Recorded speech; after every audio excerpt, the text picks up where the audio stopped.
The CharCole Sports Show, the hottest names and the hottest takes. Tune in every Wednesday from 6 to 7 p.m. where Charlie Prien and Cole Larsch highlight prep sports, college sports, coyote athletics, and professional sports. We would love to hear your questions for us too. The phone lines are always open. Tune in to the CharCole Sports Show each Wednesday from 6 to 7 p.m. to hear the hottest takes on KAOR Vermilion.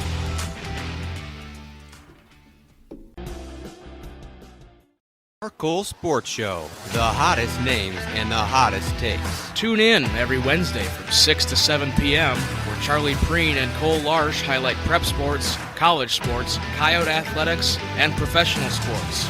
We would love to hear your questions for us too. The phone lines are always open. Tune in to the CharCole Sports Show each Wednesday from 6 to 7 p.m. to hear the hottest takes on KAOR Vermilion.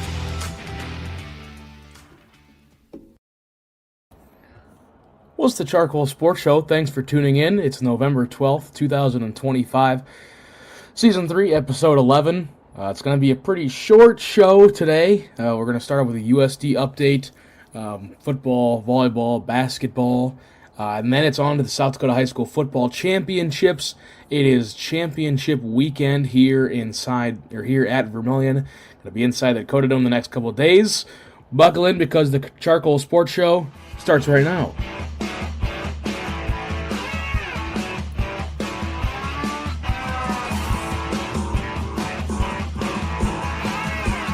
What is up? Here we go. This is like the non-radio version of the show. I don't know if we've ever done like a full non-radio version, huh?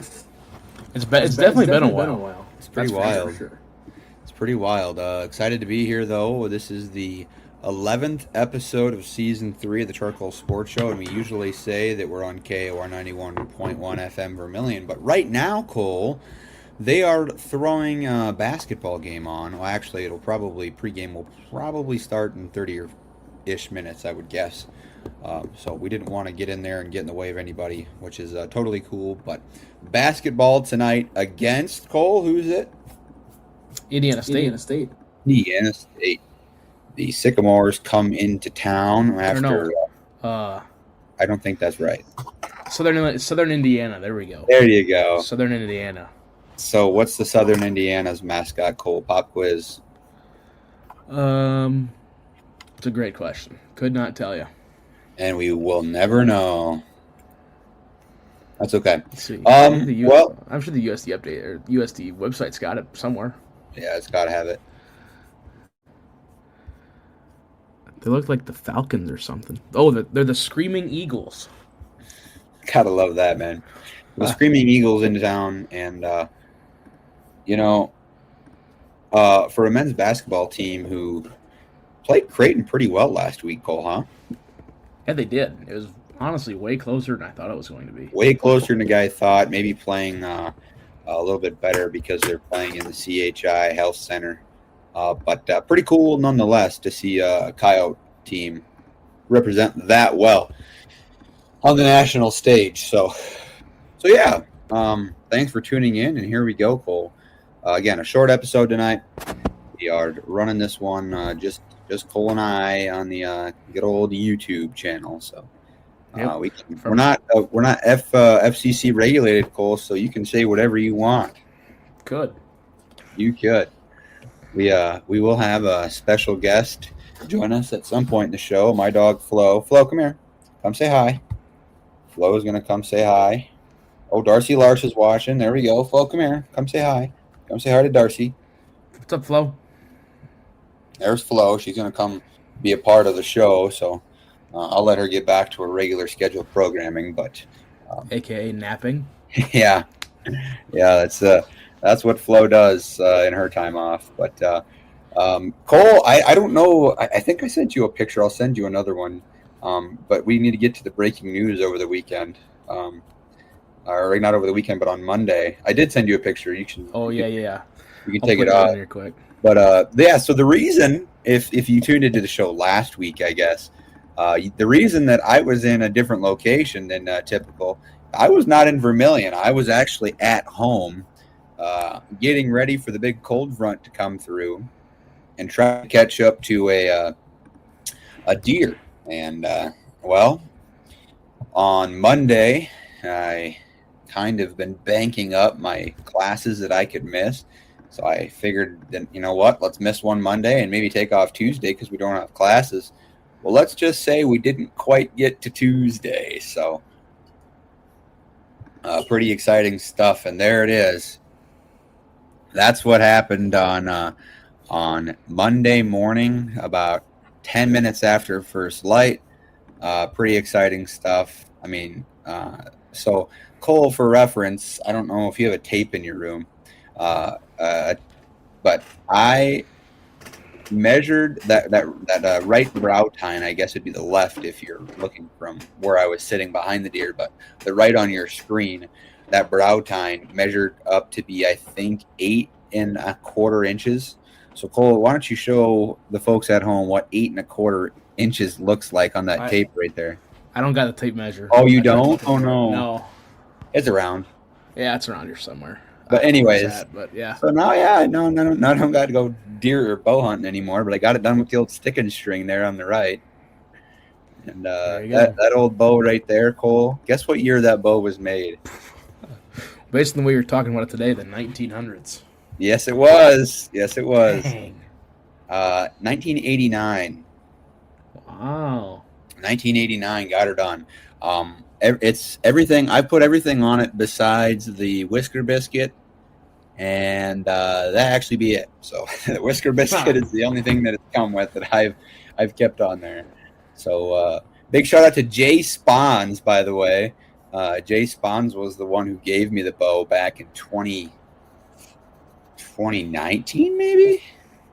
No, I don't remember what year it was, but it was one of those years. And since then, every year, just about every year, Jay's seen me take a deer with it. So it's pretty cool. He always gets a kick out of that. He's always asked me how I shoot that thing. And, well, Jay, it's it's taken a lot of practice. Yeah.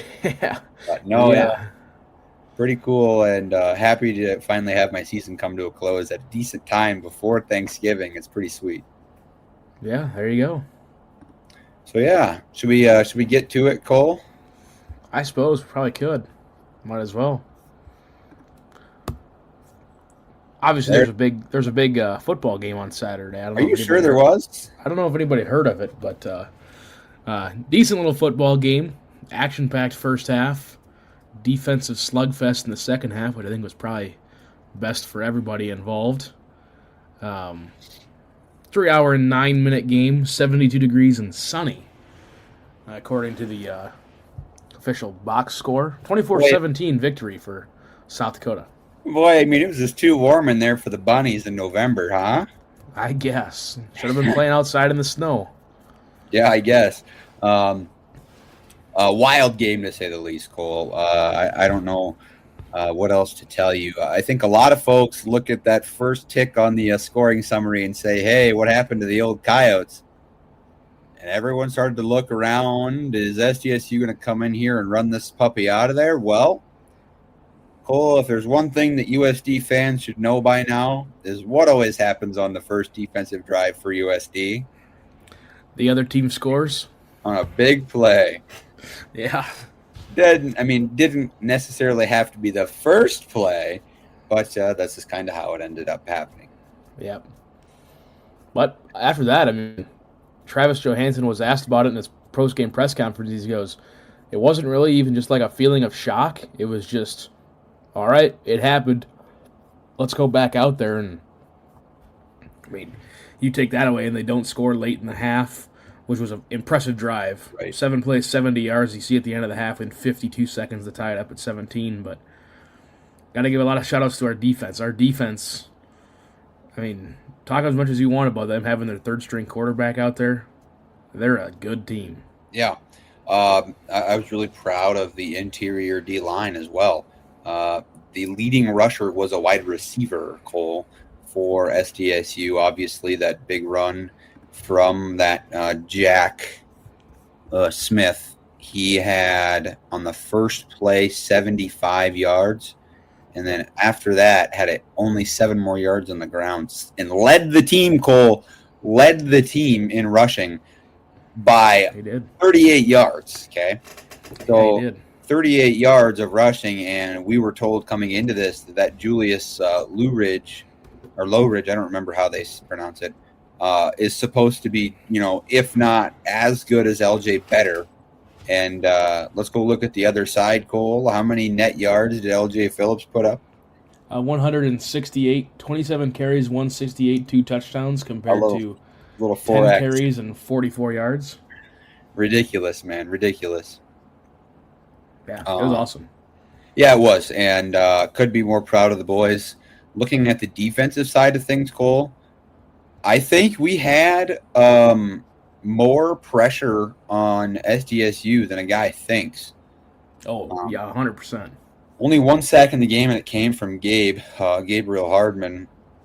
And really, we had, 3 TFLs? Yeah, 3 TFLs in it. But Gabriel Hardman played a good game, and we kind of just flew to the ball. Mm-hmm. SDSU was not able to throw like a guy thought we were going, was able to. But the defensive backs, Cole, on the other hand, played well as well. Yeah, they did. DeJuan Lewis, it's cropped out of this image, but another interception for him in the end zone. That wild. I didn't even think it was caught, and all of a sudden Tom goes, "Oh, he intercepted it." I'm like, well, I better look and see who got it. But yeah, it was unreal. The attendance, they said 9,159 is definitely all of that. Got some decent crowd shots from our cameras. Got to give our production crew a little pat on the back. They got some video clips of the state fans leaving the dome. And a couple of those clips might have snuck into the highlight package that got sent out to the media. That's wild. There's that. There's that, huh? Yep. Huge win, though, Cole. And I think the boys feel good about themselves turning the page, knowing that you've pretty much locked up a playoff spot. But if you want to verify that you're going to have a real shot, you gotta win this game on Saturday if we're going to turn this page. Yeah, and it's also interesting too. I mean, we talk about playoff picture, and we can talk about it more next week too when we've got a little bit more time and a little bit more knowledge on these teams. But I mean, the Valley could and probably should be a 5-bid conference. Yeah, that's what we said the other day in the Salukis, which we're heading to right now, or this week, I guess, sitting 3-3, Cole. You could make an argument for the Salukis to be in this puppy. So you go NDSU, USD, Illinois State, North Dakota, South Dakota State. That's 5 teams. Yeah. You can make an argument for Youngstown State, I would say. Yeah. And that's ridiculous. You definitely could. But the thing is the national media, the national polls this week, I intentionally didn't load any of them in to try to not to get either one of us on a tangent. But 3 out of the 4 polls, like the national polls, had SDSU higher than USD. Yeah, terrible. I just don't get that. And then UND played NDSU closer than they've played anybody this year. 15-10. They led going into the fourth quarter. Yeah, I was looking at that. I thought that was going to be an upset. I thought it was happening. And then it turned out that North Dakota State finds a way to win big games, but it doesn't matter how you win in November. It matters that you win in November. Yeah. And NDSU did that. But then what happened, Cole, is UND goes down in the polls. It went down like 8 spots. UND after that game should be behind NDSU. Right? In my opinion, I think they're better than both the Montana teams. Maybe. It's tough to say. Definitely Montana, not Montana State. Yeah, I can get down with that. Yeah, I don't know. We're talking about more next week also. Just the whole playoff picture, and is there a possibility you sneak into the top 16 so you host? I don't know, but I saw a mock-up of the bracket, and it looked very nice for us. Interesting. Yeah. Very interesting. Yeah. Why don't we turn the page to Salukis, huh? Might as well. Carbondale, Illinois, noon on Saturday. It's going to be an interesting one. It's always tough to play on the road in the Valley, especially when you go out east. Are we watching this one together, Cole, or what? No, because I'll be doing the 11A game. That's at noon? Yeah, it's at noon and 5 on Saturday. It's 11 and 7 on Thursday, 10, 2, and 7 on Friday, and noon and 5 on Saturday. Why don't they have the AAA game late, like 7? I think they'd rather have it at 5. Oh, I agree, but they've always had it at 7, it feels like. Well, last couple of years they've had to because there's a USD game before it. I see. So they don't have to. Yeah, I see. Fair point. Yeah. But there you go. There's a football upcoming. Other USD sports scores. 2 wins for the volleyball team. 3-1 on Thursday. Played absolutely horrific in the first set, and then got back into a groove. In front of a decent crowd there in the SDSU, about 1,200. On Saturday, Cameron Ferris Day, Senior Day, Kansas City just played out of their minds in the first set and did not in sets 2, 3, and 4, which is probably what should have happened. 3-1 victory for them. The Summit League volleyball standings, we sit at 10 and 4. SDSU has locked up number 1 seed. Right now, we went out, we're the number 2 seed, which would be good. Stay on the opposite side. I guess the 2 and 3 would stay on the opposite side of state. And for some reason in the Summit League volleyball standings, the Summit League has themselves in the standings. So I don't really get that, what's going on. Let them in. I don't really understand what's going on the bottom there, but that was from the website. So maybe they're leaking the newest addition to the Summit League after Denver's departure. Who's it going to be? I don't know, but they got to think of something. Augie, USF? I wouldn't mind it, but at that point, just call it the Dakota League. Sure, yeah. Not the Summit, but I don't know. That's those decisions are way above my head. Upcoming for the volleyball team, they are off tomorrow. They travel to Tulsa, Oklahoma on Saturday to take on a Oral Roberts squad that got their first league win against Kansas City last Thursday. Hey. And then they host North Dakota State on Tuesday, Student Appreciation Night, which for some reason is not Senior Day. I don't get that, but again, that decision is also way above my head. And then the Summit League Tournament starts November 23rd up in Brookings. And the big news today, USD signs 2 new players for the volleyball team. Chloe, I'm going to guess it's Kamaichik, I would guess. Something like that. That sounds right, yeah. And then the big one, which I'm very surprised they got her, is Gabby Zachariasen, the outside hitter from Harrisburg. Holy buckets. The 2-time Gatorade Player of the Year in South Dakota. Probably will be 3 this year. I was watching her highlights, Cole, and you know, I've watched some good high school volleyball players. And one of the biggest ones that sticks out to me is that USD player from Madison, but I can't think of her name right now. Audrey Nelson. Yeah, Audrey Nelson. We did that game, and we spent the entire game trying to figure out where she had committed to before somebody finally told us she was committed to USD. Yeah. And this Zachariasen may start next year. Probably will start. Yeah. A recruit of that caliber is going to do numbers for a team that could probably use a good, hitter in the front row. But, I mean, that's huge for the Coyotes to have her ink it today.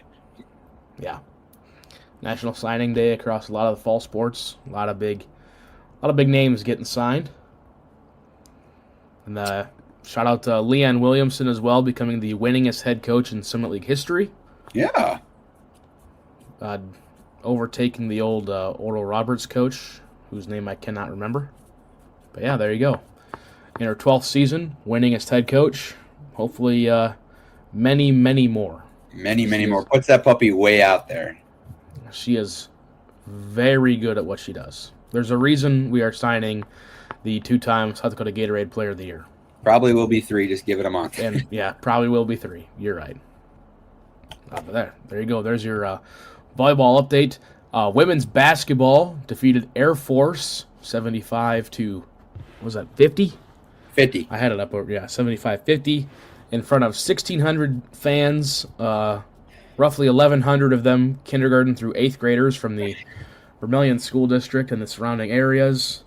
Had a viral clip, went all over ESPN and all that. Did some really good numbers across a lot of social media platforms. Essentially, the crowd went nuts when we hit 67 points. Can you confirm that happened, Cole? I can confirm that did happen.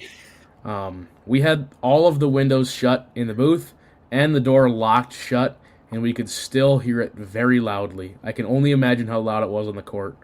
That's amazing. Imagine the refs. Imagine the refs, dude. Oh, my God. Imagine being Air Force and coming in thinking, okay, whatever, Friday, early game, that's fine.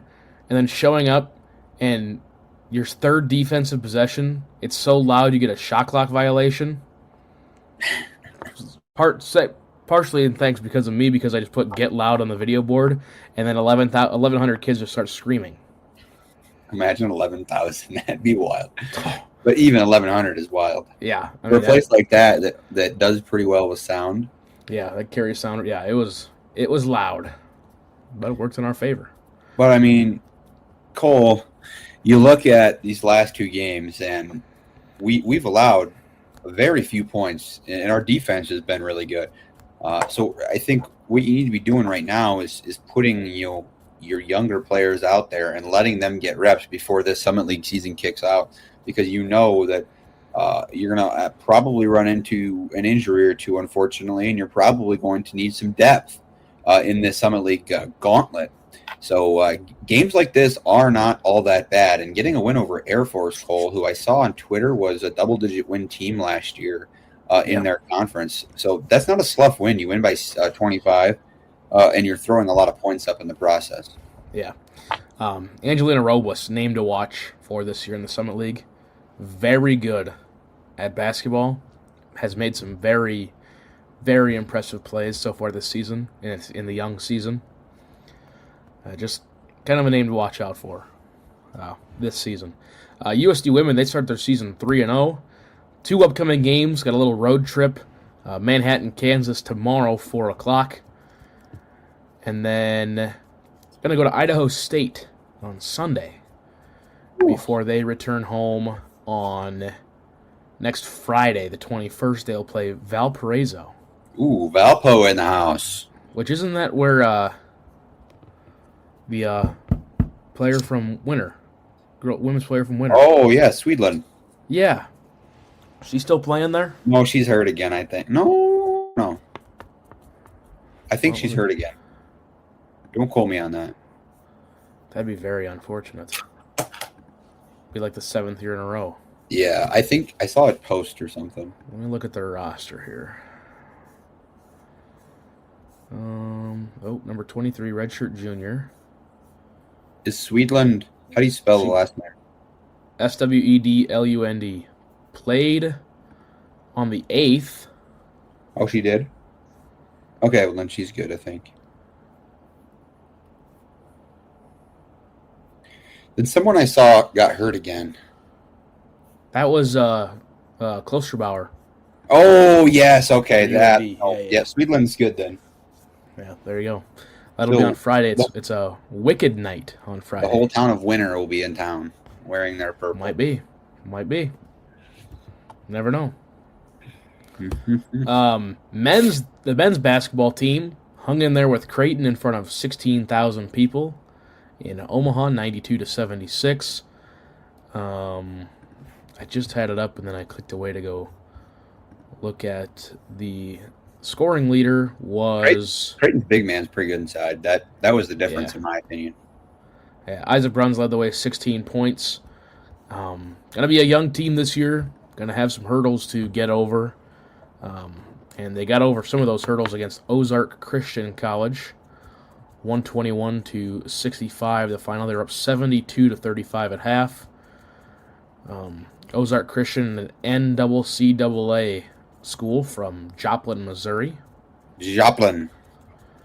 They actually were going to take the money that USD was going to pay them for the game, going to donate it to their players who were going to go on missions Oh, that's really cool. So, yeah, good story there. Cool. I mean, other than that story, there was not much to report on that game.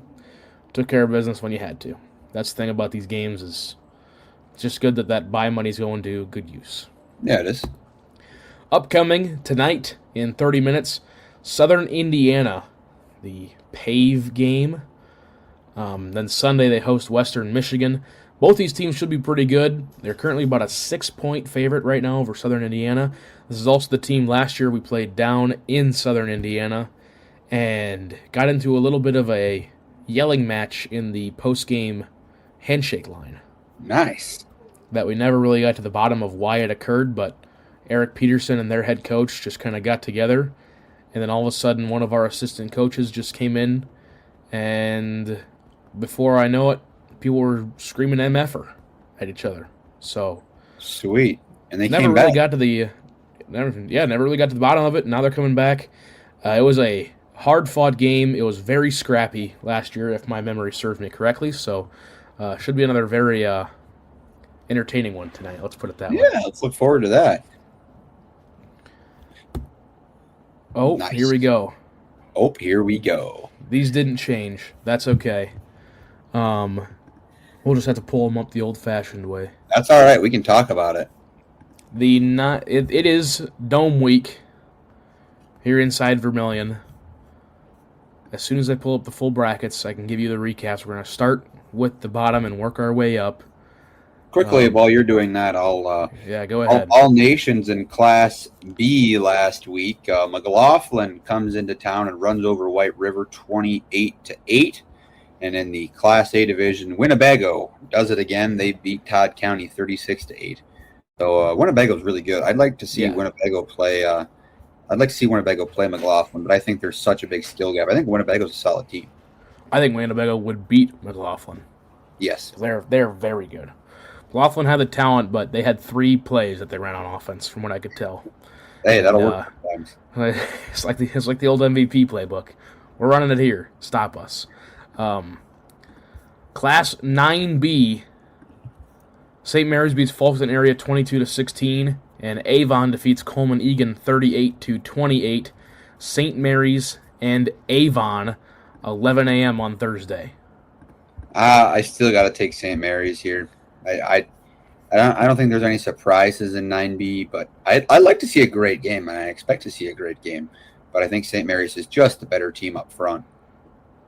For the record, here's who we picked before these playoffs started. I also agree. I think Avon's going to give them a good run, but I think the offensive and defensive line of St. Mary's is going to be the big story. They are huge, to say the least. I like that. 9A, we're already getting a little bit interesting. Wall defeated Phillip 56-6. That was not interesting. But number 7 Howard upsets number 3 Alcester Hudson 18-12. Howard in the Dome for back-to-back years. This game is at 10 o'clock on Friday. Yeah, I'm excited to watch this one, but I don't myself going to this one, to say the least. I don't think a lot of folks have a ton of interest in it. Personally, I want Howard to win just because I'm not a huge Wall guy. Yeah, well, I will be there. I've got the 10 o'clock and the 2 o'clock games that day for public address announcing. By far, this is Wall's to lose, but you know what? Howard might as well make a run at it. They defeated a really good Warner team. Almost got upset by Centerville in round 1, if we go back and remember that. But that's because Centerville passed the ball around quite a bit. It's true. Very true. But, I think that one's Wall's to lose. 9AA, Freeman Marion Freeman Academy defeats Hamlin 45-12. Elkton Lake Benton squeaks past Parkston 14-8. Phoenix and Elks in the Dome 7 o'clock on Thursday. Freeman took it to Hamlin, and that was surprising to me. And after seeing that, I would like to say Elkton has a chance, but I just don't know if anyone can touch that the Phoenix team this year. I've got Elkton in this one. They played a close they're one good. against They're Parkson. good. They're very good. Who did I take in this?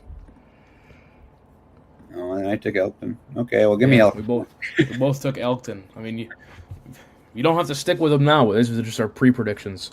I'm sticking with them. I think they are just got that one loss in the season, but they're a very good team. Sure.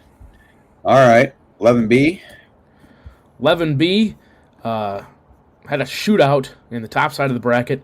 Elk Point Jefferson defeated Dual 43-36. I see what you did there. Dual had the lead late in that one, and then St. Thomas More defeated Clark Willow Lake 50-14. So no real surprise here. Number 1 Elk Point Jefferson, number 2 St. Thomas More in the Dome. 2 o'clock on Friday. Give me EPJ. I agree. I think St. Thomas is going to try to turn some heads, but there's going to be a lot of fans that make the 20-minute trip to Dome. EPJ travels very well. Correct. No matter where they go, but especially to the Dakota Dome in that 2 o'clock slot. It's going to be a decent game, I believe. I've also got one for public address announcing. Also just opened my script for the first game. It's a lot of stuff. I'm going to be going on vocal maintenance here in about 10 minutes. I love that. You have my vote of confidence, though, Cole. Trust me. Well, I'm glad somebody's giving me a vote of confidence. To 11A. We moved to 11A. Sioux Falls Christian defeats West Central 35-0. That was, I am going to double check this, but I believe the second closest game that Sioux Falls Christian has played all season. And West Central played their hearts out. And let me look. Oh, nope, their first matchup was the second closest, 24-0. That was just the third fewest points that Sioux Falls Christian had allowed all season. 24-0 was their first matchup. 35-0 was this one. And in their first matchup against Lennox, it was 17-0. So that's also the championship matchup. Lennox defeats Del Rapids 15-14. To quote one of the officials that was doing that game, and as somebody who was watching that game decently close, Lennox tried losing it. But you never know. Lennox won. I hope it's at least a 2-score game. I mean, that'd make it at least some sort of interest. Yeah. It is Sioux Falls Christian to lose, no doubt about it.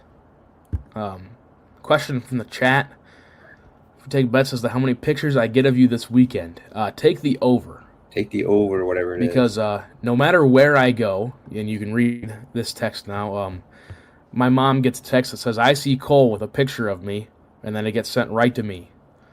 So, whatever it is, take the over. I'll set the line. I don't even know what you could put the line at, but take the over. Especially the 9B game with if Del Rapids is on our side. Oh, geez. Oh yeah, they will. No, I don't know. I think they would be probably home team. No, the home team would be on USD's side. Huh. Yeah, I don't remember. I don't remember. But they might do whatever. Who knows? Yeah, I'm just gonna show up and read what it says on the script. That's my plan. Do it. That's 11A. 11AA. Yankton beat Sturgis 41-28. Sturgis gave them a really good run. And then, who would have guessed, number 3 Pier defeats number 2 Huron 28-13. Pier TF Riggs in the Dome for, I believe, the 10th year in a row. Or is it the 9th year? 9th or 10th? We just texted about this. I don't know. We did just text about this. I was sitting in the deer stand. I'm like, I better give Cole a text. Let me, I know that website that Chad Berger has 7 o'clock on there. Friday, though, Cole. 7 p.m. Friday. Yeah, that should be an interesting one. Okay, here we go. So if I sort this by 11 AA and go by year, they were in the Dome. Okay, I don't want. What do we say? I want double A? Yeah, I want double A. 18? 17. 16, 15, I don't know. 2013, they were not in it in 2014, or 15, or 16. They won it in 17, 18, 19, 20, 21, 22, 23 before they lost in 24. So that's 17, 18, 19, 21, 22, 23, 24, 25. This will be their 9th year in a row. Yeah, that's what Acreage just said. Yeah. Oh, yeah, there we go. I couldn't remember what, because I watched him and Ryan Deal's preview. Got a little insight on it. I couldn't remember the number. That's on me. But It's on you. what I had Huron over Yankton. You had Pier over Yankton. I'm piggybacking off that pick because I said in our last show that whoever wins that semifinal is winning the ship. Yep. So I'm sticking with it. That's how it's going to be. Yep. And then 11 AAA. As soon as I can pull up the scores, it's a rematch. Brandon Valley beats Harrisburg 38-14. Lincoln beats Jefferson 42-28 in a game that was close for a long time. Jefferson played really well. But it's a rematch, Brandon Valley and Sioux Falls Lincoln. If Brandon Valley contains the quarterback, they're going to win. But if Lincoln can figure out how to break that spy and get out of that contain, Lincoln's going to run for a lot of yards. Yep. We both got before the playoffs, Lincoln over Brandon to win the rematch. I think I'm gonna stand by that. This is like the most boring, other than Pier, I guess, boring state championships, like as far as seeding goes. Yeah, except for the 7-seed Howard making it in, but Yeah, but that's about the only one. But still, it's yes to that. right. Defending, they didn't win it last year, right? Because they played Woolsey Wessington, was it? Oh yeah, Woolsey was good last year. Yeah, I'm pretty sure Woolsey Wessington won it. Yep. But yeah, there you go. That about wraps up our show. I want to go through what we last week, our picks of the week. Here's how we shaped up. I'm in the lead. Oh, Howard did win it last year, 38-30. See, this is why we have somebody that knows what they're talking about in our chat. Shout out John Acree. Shout out your Patriots that are taking the wins away from your Jackrabbits, as you noted on Twitter the other day. I thought that was very funny, or the other week. Jacks keep losing, but the Patriots keep winning. So there you go. That's just kind of how we went. I almost have a 3% lead, which I think is a record for me. I think last year at one point you were up like 10%, but I'm up now about 3%. This week's picks were our dome picks, so I'll go back and watch them. I think we agreed on just about every single one. Yeah. But honestly, just for the fun of it, one of us we easily could take Howard. I'm just hoping for some really competitive games. I don't want to see any 30-point games. I don't want that.